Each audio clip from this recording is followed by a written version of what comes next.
Boa noite, senhoras e senhores. Eu sou o jornalista Luiz Kawaguchi e essa é a transmissão de sexta-feira da live do E-Risk. Eu tenho aqui comigo o fundador do E-Risk, Nelson Ricardo Fernandes. Tudo bom, Ricardo? Tudo bem, tudo na paz. E você? Beleza. Então, eu queria começar aqui explicando para os nossos telespectadores que hoje a live é gravada. Pedimos desculpas aí por questão de agenda de novo. Estamos gravando essa live na quinta-feira à noite, para ser exibida na sexta-feira às 19. Se tiver aí algum grande acontecimento geopolítico, vocês não achem estranho, por que que eles não estão falando desse acontecimento? É porque essa live foi gravada e pedimos desculpas terça-feira que vem. Provavelmente estaremos com live ao vivo. Bom, a ideia aqui da noite é falar sobre África, falar sobre China e falar sobre Ucrânia. Eu queria começar com a África. Por quê? Porque aconteceu essa semana um novo golpe de Estado na África. Aconteceu no Gabão. Isso aconteceu nessa semana. Uma junta, na verdade, um grupo de militares aí, eles estavam acompanhando uma eleição presidencial quando o presidente Ali Bongo ele ganhou aí a eleição para cumprir aí seu terceiro mandato seguido. Gozado, né? Lá na África, o pessoal faz mandatos aí que 3, 4, 10 mandatos seguidos, mas enfim, ele tinha sido eleito supostamente aí de uma forma democrática, mas acabou sendo destituído por uma junta militar que alegaram aí que haveria essas eleições aí teriam sido fraudulentas, enfim, não tem muito, eles não deram muitas explicações também, simplesmente tiraram ele do poder. E isso daí chama a atenção porque desde 2020 esse é o oitavo golpe na África Ocidental. Isso, a gente teve aí, em menos de 3 anos, mais de 8 golpes naquela região ali, o que torna ela conhecida como o cinturão dos golpes, exatamente. Logo em julho, agora no mês passado, tinha tido outro desse golpe aí, que até teve um pouco mais de repercussão, um golpe no Níger, quando o presidente do Níger, lá, o Mohamed Bazoum, esse sim eleito democraticamente, foi tirado do poder por uma junta, inclusive uma junta liderada pelo líder da guarda presidencial, o Abdurrahmane Tiani, que era aí o líder da guarda presidencial, e agora é o novo chefe de Estado. Então, o que aconteceu? A ECOWAS, que é o bloco ali, o grupo de países africanos, chegou a ameaçar até levar, mandar ajuda armada para tentar libertar o Mohamed Bazoum e restituir o governo dele no Níger, mas aí dois países entraram na conversa e elevaram o tom. Eles foram Burkina Faso e o Mali. Curiosamente, Burkina Faso e Mali também tiveram golpes de Estado recentemente, e esses golpes há uma grande probabilidade que foram possíveis graças à ajuda dos russos, à ajuda do Wagner Group, que ultimamente tem ajudado a fazer propaganda, tem feito a segurança pessoal de presidentes e também mandado mercenários aí para diversos países da África para fazer a guarda, por exemplo, de refinarias, de minas e de outras instalações importantes. Então, o Wagner Group está exportando a sua expertise terrorista, aí, ou seja, seus serviços de segurança para fazer com que esses golpes militares aconteçam. Então, fora aí o Gabão e o Níger, a gente já tinha tido o golpe na própria Burkina Faso, em janeiro de 2022, na Guiné, em setembro de 2021, no Chad, em abril de 2021, no Mali, em agosto de 2020.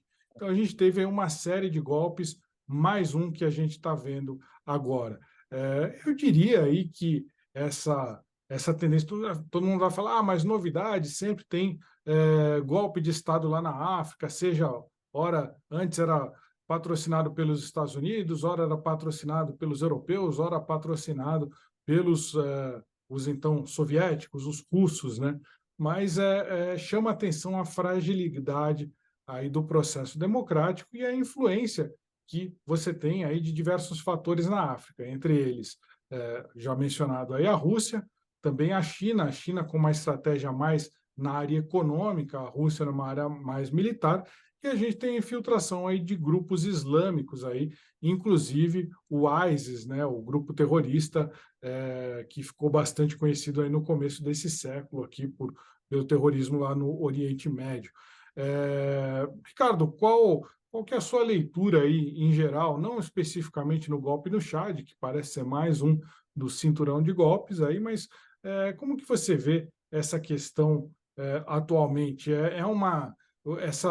Essa propaganda que, principalmente que a Rússia está fazendo, de falar que a França é a potência colonial que continua se aproveitando da África, eles usam a palavra muito neocolonialismo. Será que é a propaganda que está ajudando a ter tanto golpe, ou ia ter golpe de qualquer jeito? Como é que você lê essa situação? Eu acho que tem uma série de fatores aí, né? Estamos falando da África, estamos falando do continente Mar Novo, né? Então, tem todo um processo de construção. E você tem três coisas que caminham muito junto, né? O fator econômico, o fator político e o fator social. Você não desatrela muito eles. E aí você tem o europeu fazendo a colonização da África, até aí normal, as colônias, né? Na grande maioria, não só na África, mas no mundo inteiro, a ideia era extrativismo, exploração. Então, não era alguma coisa voltada para desenvolvimento social, desenvolvimento estrutural. Ok. E aí você tem um fenômeno na Segunda Guerra, que a característica da Segunda Guerra foi acabar os impérios ultramarinos. É onde acaba a colonização, é um marco, né, onde termina todas as colônias, e a África, né, ainda estava com colônia, com uma série de coisas. Então você tem uma mudança abrupta de poder de, de um país que tinha toda uma estrutura, uma sofisticação em modelo de gestão para a época e que exercia o seu poder num país, né, ou numa área que era de origem praticamente tribal. Percebe? Então você tem dois modelos de estrutura política, né, ou de estrutura de poder totalmente diferentes, anos-luz, né, de diferença de um para o outro. E aí, quando isso ocorre, nessa essa mudança abrupta, sai, e aí a, a Europa espera que a África vai virar vários países democraticamente corretos, etc. Ainda se teve o cuidado de não se estabelecer fronteiras naturais entre os povos. É até muito gozado que hoje você tem uma preocupação grande. Não, respeita a soberania, respeita, né, a autodeterminação dos povos. Não teve nada disso. Né? Traçou-se linhas retas, colocaram duas tribos rivais ali e acabou. Isso aqui vai virar um Estado. E tirou-se a mão que segurava eles, né? Que mantinha essa estrutura de Estado, de poder. Aí a Europa levou anos, a África levou anos para tentar se entender, com uma série de guerra interna, com uma série de escaramuça, com uma série de coisas, e foi levado o processo eleitoral para lá, mas não modelo, a estrutura de democracia, de mídia livre, Isso é de muito não sei o quê. importante. Eles exportaram não democracia, eles exportaram eleições, né? Levaram a urna para lá. Por sorte, não levaram a urna digital, mas levaram a urna para lá, senão a desgraça seria maior, né? Mas levaram a urna para lá. Foi e acharam e não. E aí o que acontece? A, a democracia não é um ímpeto normal de um povo. Ele é um processo social complexo que foi construído e que as sociedades europeias levaram anos para chegar nisso, ok? Porque o caminho natural do ser humano é a imposição de poder. Nós, né, é o caminho natural, é só você olhar a natureza, né? Tu pega lá X animais, né, de uma espécie, os mais fortes dominam e tal, tem a liderança. A coisa até é interessante na espécie humana, porque a espécie animal ele nunca tolera o mais inapto liderando, né? Aqui no Brasil, isso daí é uma coisa que se repete com uma certa frequência, né? Um negócio interessante. Mas, bom, aí, continuando, levou-se um modelo sofisticado. Então, esperava-se que fosse ter um equilíbrio, quando não vai se ter. Você tem países que a estrutura deles eram tribais, inicialmente, uma cultura muito diferente da cultura europeia. Você traz um modelo hiper sofisticado europeu, que é um modelo social, mas não é um modelo natural de comportamento humano. Você tem tribos que se odeiam, e aí você ainda tem N problemas. Pega uma África que aturou toda uma guerra fria, que nem os Estados Unidos nem a Rússia, na União Soviética, na época, fizeram zero força para desenvolver a África. A única esforço que eles faziam era encher de armamento e fazer as guerras, que eram pequenas, durarem anos, no objetivo de um desgastar o outro. Percebe? Isso daí, hoje mesmo, o Estado francês ainda continua explorando as colônias, né? Por quê? Porque as ex-colônias francesas elas pagam taxa de cunhagem da moeda, o CFM, e que não é pouco, né? É bem perceptível. E aí você tem um mundo turbulento que acabou de sair de uma pandemia, em países onde a sociedade, a classe média já desapareceu, a classe média é o colchão social das tensões. À medida que você vai diminuindo ele, essa polarização aumenta. Esse impacto entre essas duas camadas cada vez aumentam mais. E na África você quase destruiu esse colchão social em alguns desses países.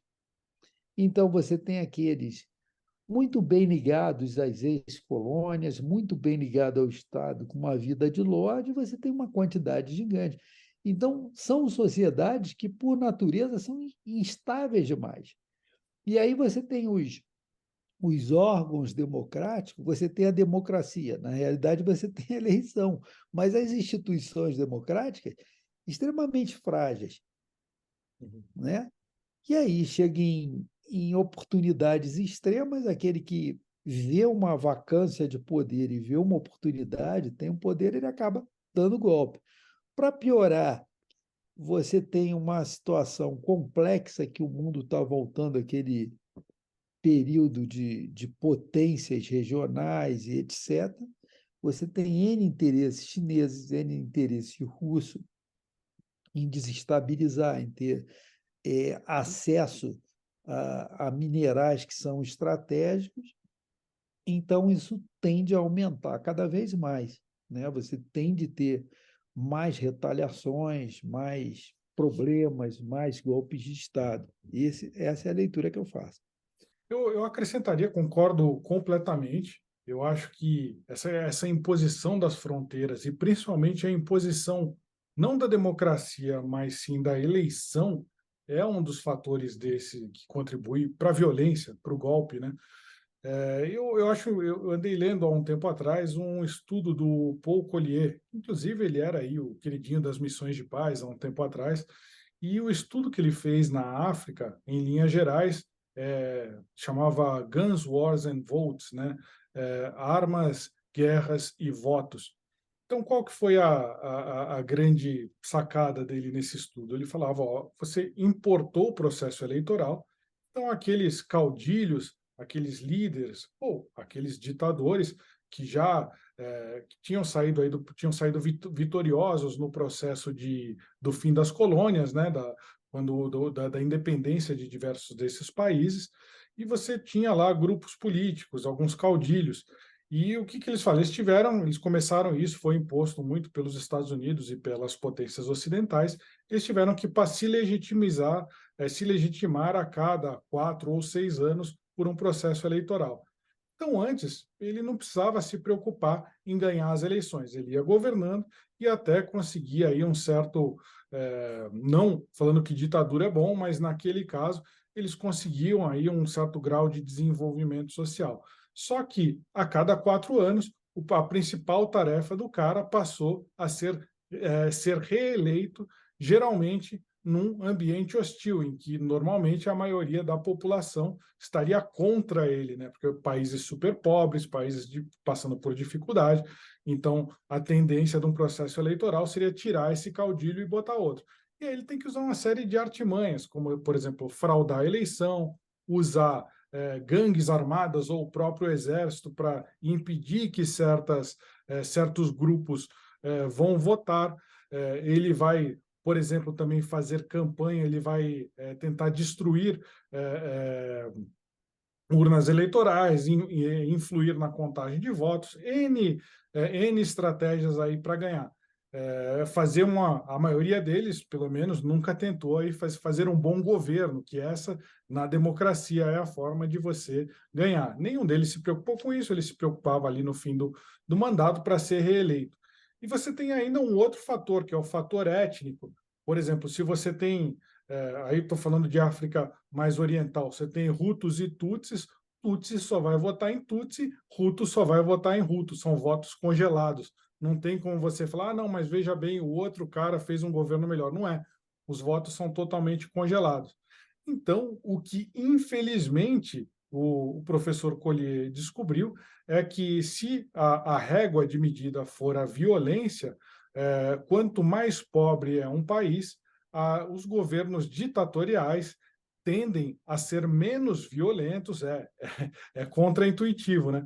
Por quê? Porque é só ele que está no poder, ele não é ameaçado. Então, ele tende a gerar menos violência do que um processo eleitoral que é imposto, que você só tem a votação. Então, para o cara ganhar aquela eleição a cada 4 anos, ele tem que ser violento, ele tem que prender ou matar os seus adversários políticos, e quando esses adversários políticos aí conseguem força suficiente, talvez contratando aí alguns russos aí, por exemplo, eles acabam conseguindo destituir esse presidente e o jogo de poder muda. Eu acho que eu acho que o Ricardo matou, acho que você matou totalmente aí a charada. Acho que essa grande quantidade de golpes se dá pela forma como o processo eleitoral foi imposto. Talvez democracia é bom, democracia é ótimo, é a melhor forma de governo que a gente conhece. Tem seus defeitos, é claro, mas do jeito que ela foi implantada, à força, na África, talvez ela tenha criado mais violência do que se o mundo tivesse esperado o desenvolvimento um pouco mais lento desses caudilhos, desses governos autoritários, para países até terem democracias liberais. Eu acho que é por aí. Esse problema do cara ter que ganhar a eleição a cada 4 anos e vale tudo para o cara do outro grupo também tirar ele, inclusive contratar aí os mercenários. Concorda ou discorda, Ricardo? Eu acho que é mais ou menos por aí. Você tem alguns detalhes. Se tu pega o espectro de todos os modelos aí de governo, autocracia, democracia, etc., você tem estados completamente disfuncionais e que eles jamais serão democráticos, ou que eles têm uma origem cultural em cima de determinados valores religiosos que você não vai conseguir colocar nenhum outro modelo por um motivo muito simples, porque o valor político, o modelo político, o modelo de Estado não vai sobrepujar o modelo religioso dele e vai ser conflitante. Então, imagina que você vá por exemplo, tu está instaurando um modelo democrático num país islâmico que ele usava a Sharia. Como é que tu vai falar de direitos humanos? Não vai fazer sentido para ele. Para ele, ele vai falar assim: olha, eu tenho o Alcorão, eu tenho os ensinamentos do profeta, né? Eu uso a Sharia, eu tenho o código X, e é isso aqui que a gente vai usar. Então, não vai fazer sentido, percebe? Alguma outras coisas. Porque na escala de valor daquela população, o valor político, sociedade, ele está muito abaixo do valor religioso. E o modelo religioso que ele utiliza, você não tem como ter uma lei conflitante com aquele modelo religioso. Vamos pegar um país relativamente sofisticado. Tu pega a Turquia, né? Qual um dos grandes problemas da Turquia? Pelo Alcorão, você tem a questão da usura. Então, ela decidiu esmigalhar a taxa de juros do mercado privado. Ah, mas a Turquia, 92% dos turcos se declaram islâmicos. Então, em tese, ele não vai estar contrário a isso. Ele pode até não gostar, complicar o negócio dele, percebe? Então, são coisas que fica difícil de você mudar quando você tem determinado régua de valor e que o valor religioso, o valor X está lá em cima. Não adianta você espernear, porque não vai fazer sentido naquela sociedade. Eu queria pedir aqui para quem estiver gostando da nossa live, por favor, dá um like, que é dessa forma que a gente fica relevante aí. Como diz o Montenegro, não dá cãibra no dedo, né? Pode ir lá, pode assinar a live, ver o filme. Como é que diz? Faz tempo que o Montenegro não vem, já O até livro, esqueci. Eu queria falar com vocês, queria trazer aqui para o Ricardo um assunto que me chamou a atenção demais, sobre a China. Então, teve uma reportagem especial do jornal americano Washington Post. Para quem não sabe, quem que é o Washington Post? O Washington Post, ali na esfera direita e esquerda, ele está mais ou menos ali no meio. Ele diz o seguinte: áreas rurais, a manchete deles, áreas rurais áreas rurais da China foram sacrificadas por Xi Jinping para salvar a nova cidade dele. Ou seja, então o que, que aconteceu? Teve um furacão muito forte que atingiu a China agora em agosto, chamava Doksuri. Aliás, lá não é chamado furacão, lá é chamado de tufão, né? Mas é a mesma coisa, quando vem um evento climático completamente aí catastrófico. E ela causou um maior nível de chuva ali na região de Pequim, que não era registrada desde o ano de 1883. Então, gente, foi muita chuva, foi um negócio catastrófico. Só que a mais ou menos ali 60, 100 quilômetros de Pequim, há 6 anos, o Xi Jinping, que é o ditador chinês, ele está construindo uma cidade que chama Xiong'an. Xiong'an é uma cidade planejada. Até estava pensando, é a Brasília deles, né? É uma cidade. cada um tem o Juscelino que merece. E ele diz assim: o Xi Jinping declarou que essa vai ser a cidade do futuro, uma metrópole socialista moderna. Socialista, não sou eu que estou falando que é socialista, o Xi Jinping falou. Inclusive, tem gente que fala: a China não é mais comunista. Espera lá, camarada, é sim. Aí ela pode ter práticas de capitalismo, mas o governo é o Partido Comunista. A gente usaria uma live inteira para falar aí as diferenças do Xi Jinping com os líderes chineses antigos dentro da doutrina comunista. Mas a questão é o alagamento. O que aconteceu? Ele tem essa cidade que seria a cidade moderna do socialismo. É a menina dos olhos do Xi Jinping. Ele vai passar diversas instâncias administrativas de Pequim para essa cidade, Xiong'an, e para que essa cidade não fosse destruída por esse nível de chuva, porque estava se concentrando exatamente ali na região, eles fizeram uma operação sem precedentes lá na China de comportas, de represamento de rios, ou seja, de você abrir e fechar represas de rios, e toda a água que ia para a cidade de Xiong'an, que ainda é um grande canteiro de obras, eles resolveram despejar numa região agrícola ali do lado, que é chamada de, deixa eu ver que eu anotei aqui, Rei, Hebei. A cidade se chama Hebei. E você tem aí milhares de pessoas aí, pelo menos 500 mil de pessoas vivendo ali na região de Hebei. Então, qual que foi o argumento dos chineses? Muito parecido com o argumento da Covid lá, que eles usaram para fazer a... Putz, não podia falar essa palavra, mas enfim, que eles usaram para fazer lá os lockdowns, né? Então, falar, não, vamos fazer lockdowns para preservar o maior número de vidas possível. Só que aqui não foi para preservar o maior número de vidas possível, foi para preservar lá a arquitetura de Xiong'an. Foi para preservar. Claro que eles falaram, não, não é só isso, a gente salvou também um porto muito importante, onde viviam mais 500 mil de pessoas, e a própria Pequim, a gente evitou que Pequim fosse inundada. Esse foi o maior esforço de controle de enchente nos últimos 60 anos. Então, eles falaram, mas a gente salvou também o porto de Tianjin, que tem uma população de 15 milhões, na verdade, não é nem de 500 mil, 15 milhões. É, Só que essa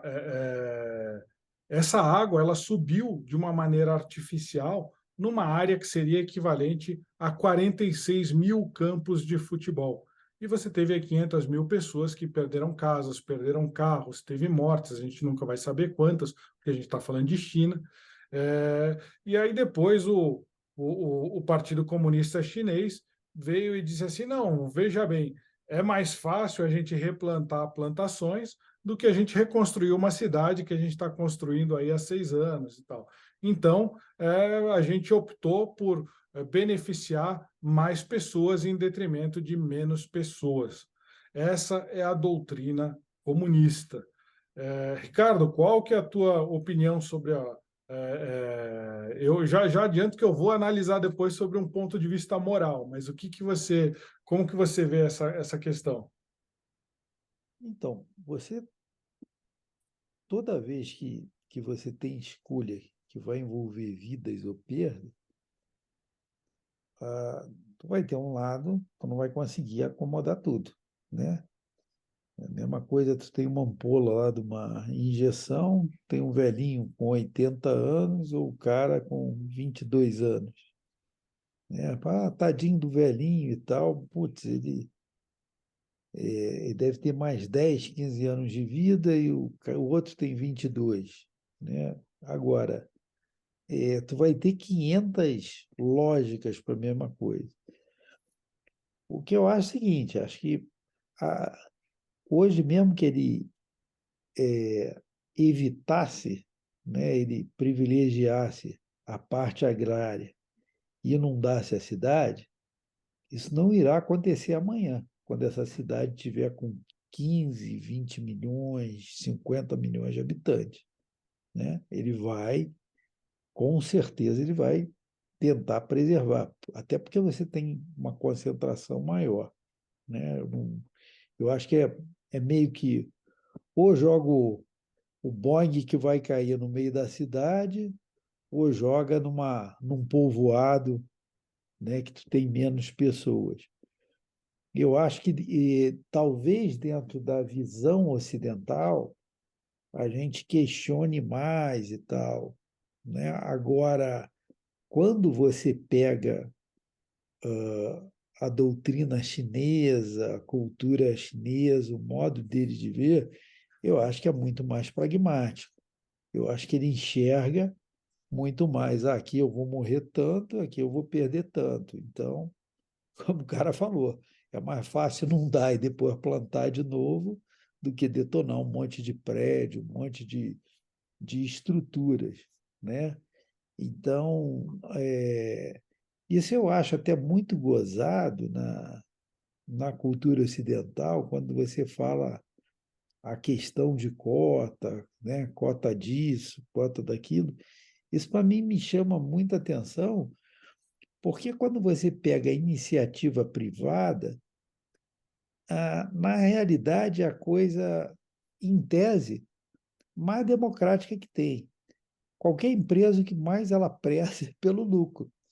Então, se você tiver critérios minimamente justos em termos de produtividade do ser humano, não vai interessar muito para a empresa se ele é branco, preto, amarelo, da onde ele é, de onde ele veio, percebe? Porque é muito ligado. Quando eu vejo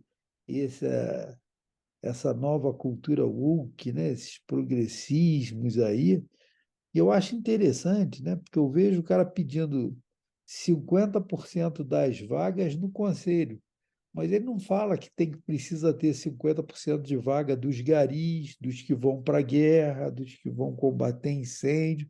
Ele quer 50% de vaga onde os interessa. Ele não quer um critério meritocrático, ele quer um jeitinho para ele conseguir o lugar dele no sol, entendeu?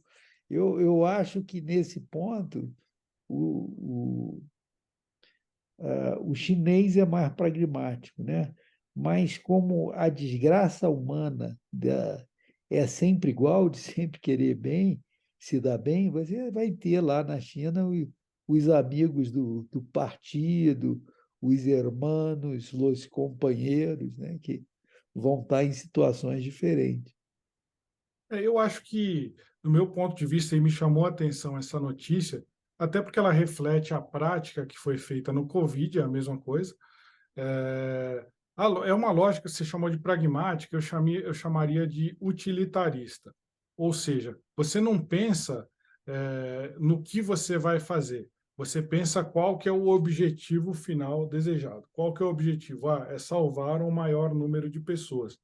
Mas eu acho que, moralmente, para a civilização ocidental, e aí não estou falando de cultura woke, vou citar, por exemplo, o Michael Sandels, que é um teórico do liberalismo. Ele está do outro lado. Se o comunismo está aqui, ele está exatamente do outro lado. Assim, ele é um liberal comunitarista, mas não de comunismo, assim, é do lado da direita, gente, para a gente ser mais claro. Michael Sandels, vocês podem aí pesquisar. E ele diz o seguinte, até me chamou a atenção que você fez a o negócio o exemplo do médico. Se tem uma injeção para salvar um velho ou um novo. Ele vai mais além, ele fala qual que é um outro dilema moral.